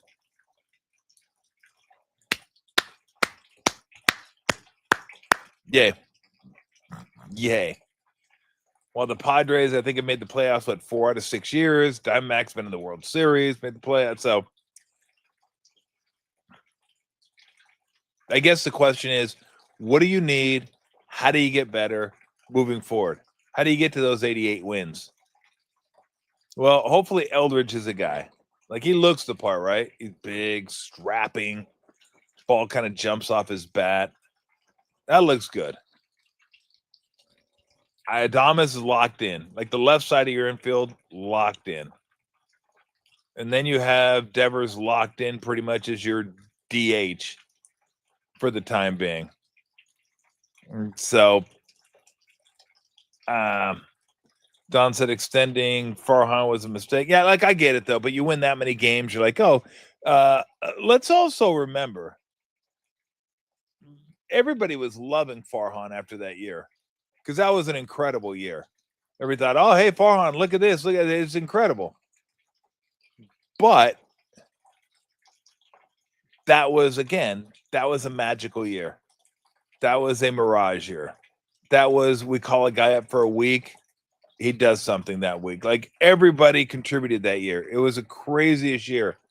Every decision the Giants made was right. I'm being hyperbolic, but for the most part.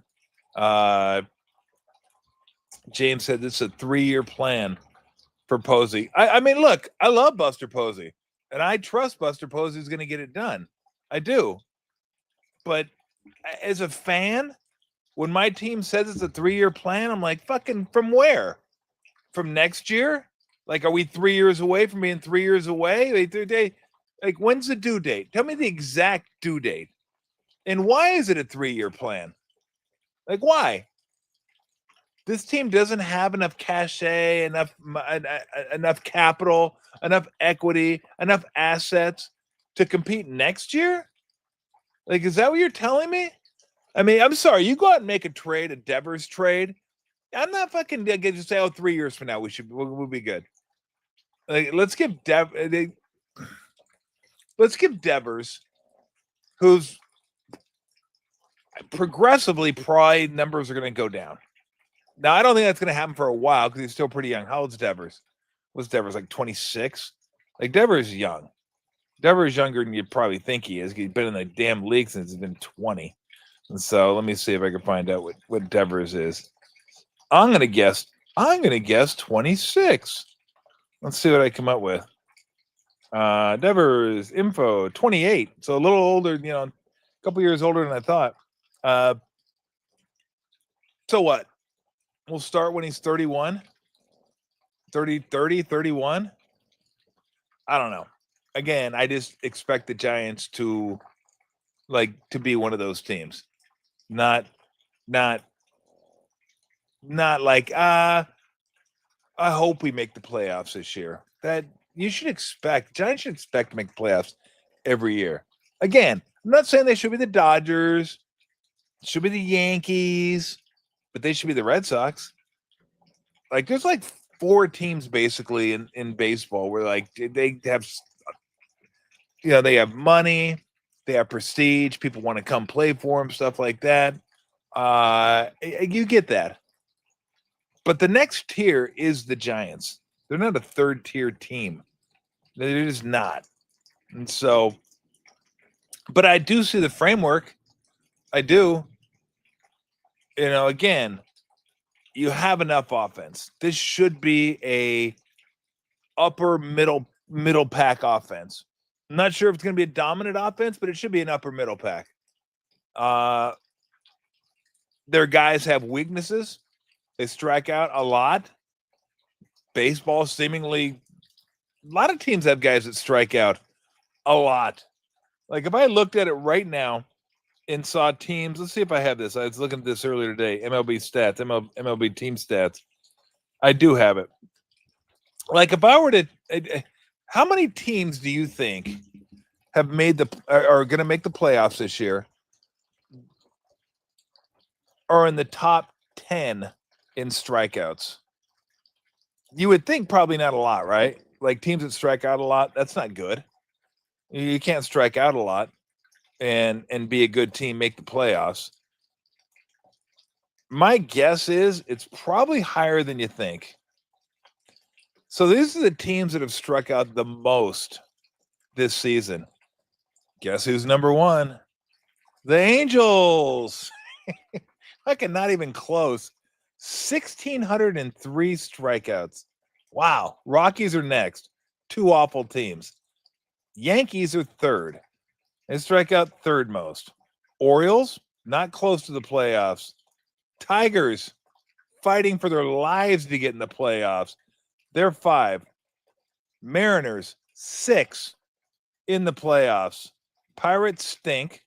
Red Sox, 8th.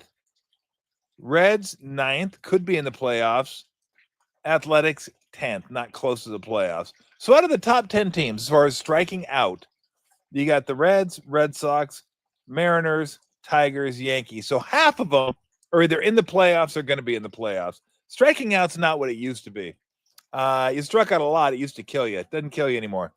So, yeah, the Giants have guys that strike out quite a bit. In fact, where are they? They're 11th. They're right behind the Athletics. You think, oh, hey, if we don't strike out, we should be really good. It's kind of hit or miss. Blue Jays are the best at not striking out. Playoffs. Royals next, not playoffs. Padres in playoffs. Marlins not in playoffs. Brewers, Cubs in playoffs. Astros, close. Diamondbacks, didn't look like it. Mets, we'll see. So, again, striking out's not what it used to be. What you need to do is be at least decent situationally. Now, I'm done screaming, shorten your swing, put the ball in play, 2 strikes, guy on third. It's fucking hardly anybody does that anymore. They just go up there and from the ass every single time. So, anyway. All right, we'll take some comments too. I'm still going to get to the Ryder Cup stuff, but if you want to get to the Giants, do you want to keep Melvin? I think Melvin's a really good manager. I think he knows what the hell he's doing, but I don't know. Maybe you need a change of voice, a voice change. I'm not sure. John says team and system is broken. If you see it or not, or want to admit it. So I'm going to make this a little bit bigger. That way it's easier for me to read. I should do that all the time. Worst fan player development. All our vets are not good. Yeah, there's a lot of not good hitters out there. Like I'll take this offense. I'll take Devers and Adames and Chapman and Lee and Ramos. I mean, Bailey started hitting a little bit. I know as much as he saves runs behind home plate, you got to hit a little better than that. And now with the new ABS coming into play next year, which I hate, by the way, I just hate it. There's too much technology in sports nowadays, but that'll take away some of his effectiveness. Like that's what makes him so good at saving runs. You look at defensive runs saved. Bailey's I think he led the league this year in defensive runs saved. automatic ball strike. Guess what? You better be a catcher that has an OPS higher than 600, because you know what? That's just not going to cut it anymore. So we'll see. I still think they got to, if the Giants are going to get to where they want to get to, and I've said this all along, some of the guys from the minor league have to come along for the ride. Ramos has done that. Ramos has been fantastic. Hopefully Eldridge can do that, and hopefully a couple, if at least one of those pitchers can be a mainstay in the rotation. So I don't know. Dom says investing in the farm by moving MLB level players is the way. Rodon, Snell, Mad Bum could have netted at least 1-2. Yeah, I mean, you don't know that though. You don't know what we have no idea what they're being offered. If you're going to trade those guys, neither do I. So unless I know what they're offered, then it's hard to comment on. And so Manny's super pumped about the farm system. It's bottom 2-3 in the league. He ain't worse than the Angels. Okay, trust me. You always have them. Although I don't want that to be your barometer. Your barometer should never be, but we're better than the Angels. I mean, literally, who isn't? Who isn't? You don't want to talk about a bad farm system. Although I will give them credit. Neto, Shauna Wellmore, they've actually had some decent guys recently. So maybe I'll lighten up on them. Bob Melvin, the guy. I mean, look, I didn't watch as much as I usually do. Usually I watched, 90% of the games when I was doing radio, but being that I didn't have to this year, I had a chance to bounce around and watch different games. So I wasn't always, if the Giants were playing in a big game against good competition, I would watch it, but I wasn't always watching the game. So you guys know more than I do this year. I don't know. I mean, I know Melvin's really good at what he does. I know he's widely respected inside of baseball. But I'd have to talk to guys who are there every day. Like, what are the dynamics there inside the clubhouse? How do the players react to him? 43% said Bob Melvin out. 57% say stay. So that's pretty much split right down the middle. I don't have a strong opinion on that because I'm not around the team. It's easy to say if you lose, get rid of them. If you win, keep them. But, the Giants won 1 year, had a big year, and they kept Farhan. That didn't work out for him. They kept Kapler. That didn't work out for him. So, I mean, look, Kapler's fine, whatever. I'd rather have Melvin than a guy like Kapler, period. Not even close. But, when you win 108 games that year, you're staying. And so, yeah, I don't know. I don't have a strong opinion on Melvin other than I know he's a good manager. And I mean, I like Bob Melvin and I know he's a good manager, but I don't know if he's the right guy for the Giants moving forward. That's something that they're going to have to figure out. And so, all right, you got any more comments? Because I do want to get to, I'm curious how you guys feel about announcers and homers. And the only reason I bring this up because I was watching the Ryder Cup today in the morning, and Nota Begay, who I usually like, Nota's usually fine. It was almost embarrassing. The pom-poms this guy was waving around, metaphorically, in the booth. Like, it was like, way over the top.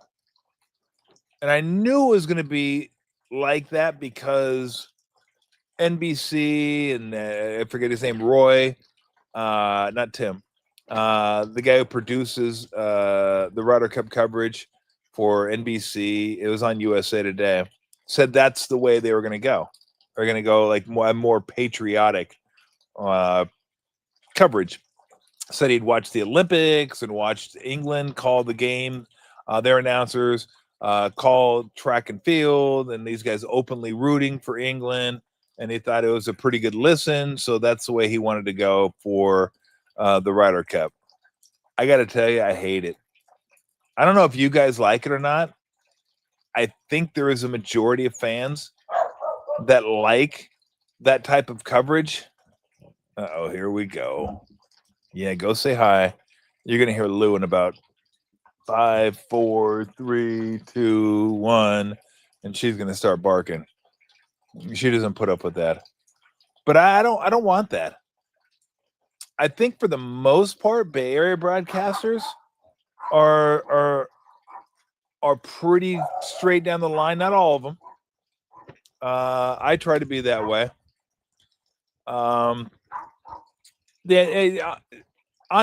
That's a good point, because I think when I call games, I don't consider myself anywhere near a homer, but I call it from the lens of a Warriors fan.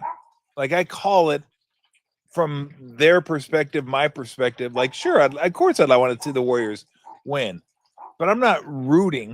I'm not going over the top rooting. If it's a good play, it's a good play. If it's a bad play, it's a bad play. I'll say it, and no matter who does it. I'm not going to try to sugarcoat it. I'm not going to try to protect anybody. But yeah, I mean, you call it from the perspective of the team you're working for. But I think more and more fans, and like I said, of course, owners love it. Owners love anybody with pom-poms. They want everybody to have pom-poms on, because you're selling the team. You're selling the team. So I get it, but that's why I love the Giants broadcasters. They're the best. They want the team to win, and they're calling it from the perspective of the Giants fans, and you can feel that in their voice, but it's not over the top, pom-pomish, cartoonish, where you're like, good Lord. Like, I mean, come on. And that's what it felt like. And look, I want to see USA win. I'd like to. I want to see. Yeah, it's a Ryder Cup. I want to see USA win. I want to see USA win when we're in the Olympics. Because I know the people? No. They could be tools for all I know. It's got USA across their chest, It's okay to do that occasionally. But it turned me off. Oh, we need to get the crowd involved here. Oh my God. Oh my God. What a bad break. It's like, please. Like, no. I can't. It's fun to laugh at. In a way, I laughed at Hawk and Wimpy when they did White Sox games. I mean, it was funny. Would I want to watch it? Would I want them to be my home team announcers? No, not a chance. But Chicago loved it. White Sox fans loved it. I'm sure the owner loved it. Again, anytime you're going to sell the team and wave the pom-poms for the team, the owners are going to be super happy about that. Super happy about that. There are people here in the Bay Area that maybe didn't work as much as they should have because they didn't wave pom-poms. There may be one down in the South Bay that currently does work, but didn't work for a team for a little while. And I love the way he calls games, but sometimes you can be too critical of the team. Hey, when your team sucks, it sucks. Like I've said, if I'm going to call a game and I can't be critical, when I praise the team, it means nothing. It means nothing. Like, if I'm just going to say the team's great all the time, what does it mean when I say the team's great? Nothing. That's the only way praise means anything, is when you're willing to be critical of somebody. That's it. If I'm going to blow you the whole time, well, it's great. Doesn't matter what I do, you're going to blow me. Or I'll blow you. Or somebody will blow somebody. Hopefully not me. Well, maybe. I mean, but you get it. I know. What are we talking about here? I totally get it. So I don't know. Do fans like that? Do you guys like that? Do you guys want your announcers to be homers? I've always thought the West Coast was a little more sophisticated. But maybe not. Maybe everybody likes that. Maybe I just don't. Maybe I don't like that. Maybe you do, and that's fine. I mean, it's all subjective. If that's what you like, that's what you like. If that's what you don't like, then that's cool too. So anyway, I just said I'd kind of throw that out there. And by the way, I did put the Ryder Cup on pause, so I'm going to go back and watch the rest of it. I actually got up. It started at 4 this morning. That seemed a little out of line. I couldn't get up that early. I did get up at like 7, between 7 and 8, and watched it. I'm just sitting on my ass today. Oh, I did a long walk yesterday because I knew I wasn't doing crap today. And I might not do crap tomorrow either.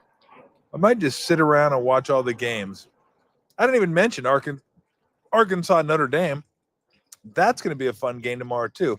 Lots of good games Saturday. So hopefully you guys will join me. Not like literally. I don't want you fucking heathens over here, but you'll join me in beers and college football tomorrow. Kid, don't unplug that. Oof. You gotta love cats. They just like, it looks like they're gonna step on something. They just go boop, boop, boop. Just work their way around it. I got Kit, I got Lou. Not sure where Pippi is. Not sure where the bunny is. Bunny's got to be around here somewhere. I have no idea what the bunny's doing. Oh, Bunny's was in the house last I saw her. I'm gonna have to go clean up pellets. You clean up pellets. Yes, 12:30. Steve is correct. What do we got at 12:30? I know we got Washington, Ohio State. I think LSU, Mississippi is at 12:30 tomorrow. And Notre Dame, that one might be at 12:30 tomorrow. So yeah, I mean, look, tomorrow's like, I think the best Saturday we've had in college football. We had a great first weekend, but as far as a Saturday, 9 a.m. USC Illinois. Looking forward to that. It's USC real. I think they're better in Illinois, but they got to travel. It's an early clock game for them. Big noon. That's like a 10 o'clock kickoff for them or 9 o'clock kickoff for them. That's a rough one. 12:30, LSU, Ole Miss, Indiana, Iowa, Ohio State, Washington, Auburn, A&M. That's a good window right there. That's a good window. So those are all going to be really fun games to watch. 4 o'clock, Arizona, Iowa State. Okay, maybe not. But I like it. 4:30, Oregon, Penn State, Alabama, Georgia. I mean, need I say more? I mean, that's fantastic. Where'd Arkansas, Notre Dame go? Where'd that one go? Where are you? Pigs. Oh, they're a 9 o'clock game too. Oh, we got 2 bangers at 9 o'clock. Like it's a full day. Full day of beers, football, pizza. I mean, 9 o'clock window, good. 12:30 window, good. Maybe a little half-hour break between 12:30 and 4:30, and then 4:30, boom. I'm good to go. So as far for betting purposes this week, go ahead and write it down. Lock me in for Oregon and Cincinnati in the NFL. Lock me down. I think I don't feel as good as I felt about the Browns. I think that's the game I gave you guys last week, the Browns. I liked the Browns last week. I kind of like the Browns. Like if I like the Browns at a 9, I like the Bengals at about a 7. So I like the Bengals. I do like the Ducks though. I do like the Ducks. As far as the other games, I'm not betting any of them. I'm gonna watch them, but I would take Bama. Although I might take Washington. I might take Washington over Ohio State. That one's kind of scary though. I'm a little scared. I don't want to be scared though. Scared money don't make money. So those are my picks. All right, we're gonna get out of here. If you have any last comments, Giants, NFL, NCAA football, announcers, coverage, all that, we can get into that as well. So anything 3. Lou's getting tired, by the way, too. Lou's had it. It's been a long show for her. We're getting close to 2. Yeah. There she is. Yeah.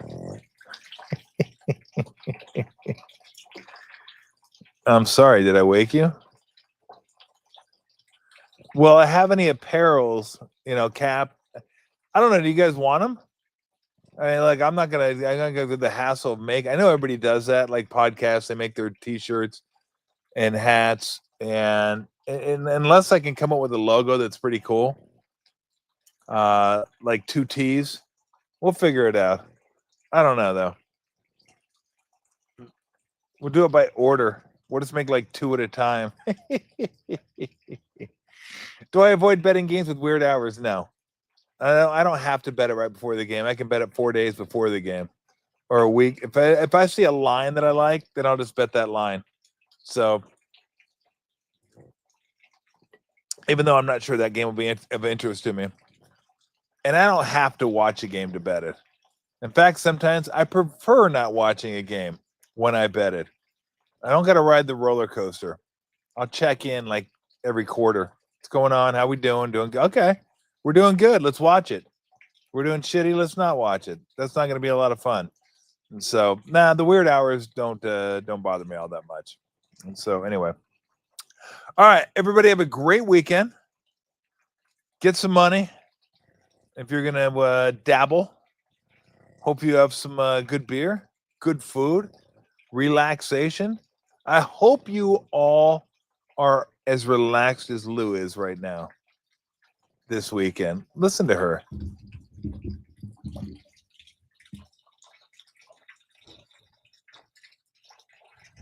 Oh. Now there it was. That's my girl right there. That is my girl. 10 years old. Huh. You're my buddy. Yes, you are. Love you. When are we going live again? Sunday. Sunday after the Niner game. Bergie will be over here in the backyard. And we'll do our and thank you to everybody too for joining on Sunday. That was fun. Everybody seemed to enjoy it. So yeah, that's the plan. Sundays with Berg. He'll be on with me after the Niner game. And then Monday with Brent. So we'll double you up on football. I'm not sure what we're gonna do with Berg when we do Thursday night football. I'm not sure if he's gonna want to come over on Thursday night, although I do have the setup. I can't show it to you right now, but this is a fireplace where the computer is kind of sitting on a stand. Thursday night, Sunday night football, fireside chats. It's going to be like FDR, except it's going to be me and maybe Bergie if he wants to come over and be here Thursday night at like 9 when he has to teach the next morning. If he does, then it'll be me and him. If not, it'll be me. And then I'll put Mike Myers up over here, and it'll be like an eerie kind of glow. But yeah, we're going to do fireside chats. We're going to do fireside chats after football games that are like Thursday night, Sunday night, Monday night. Although that Panther game, God, might have to skip that one. A Monday night game. What are the Panthers doing on Monday Night Football, by the way? All right, give me one more comment. Throw one more comment up for me, and then that'll be the end of the show.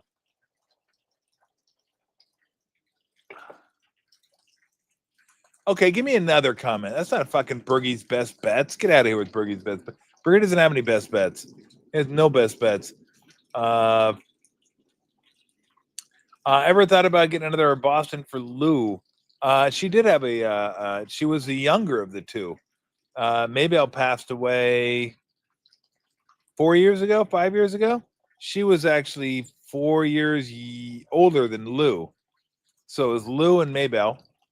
And Maybelle was much different than Lou. Didn't hear her. She didn't have nearly as much energy. Maybelle was like a little docile sweetheart. She was just a sweetheart Boston. And probably about 8 pounds lighter than Lou. She was a smaller Boston. This one's an animal. This one's an animal. Just so you know, females can be animals too. They can be like alphas. This is like an alpha female right here. We thought we'd get a female because Maybelle was a female and she was like sweet. I won't say petite, but we got, oh, hey, take the testosterone out of the dog. You're good to go. Not so much. Not so much. This one's every bit as wild and crazy and rambunctious as any male dog that I've ever had. So anyway, I'm just surrounded by estrogen now. Dog, female. Cat, female. Other cat, female. Bunny, female. It's an estrogen fest here at the Tolbert house. So, what are you going to do? There could be worse things. All right, everybody, have a great weekend. Enjoy the football this weekend. And if you decide you want to bet a shekel or two, hopefully those are winners. Enjoy your beer. Enjoy the weather. It's going to be a great weekend here in the Bay Area until Sunday after the Niner game. Make sure you tune in for that, usually around 4:30 or so. I would just wait to the end of the Niner game or end of the 1 o'clock window because they're probably going to watch the Ravens and the Chiefs, the end of that game if it's close. But after the Niner game, right about there, give or take 20 minutes or so, that's the next time you will see me in the backyard. Have a great weekend, everybody. See ya.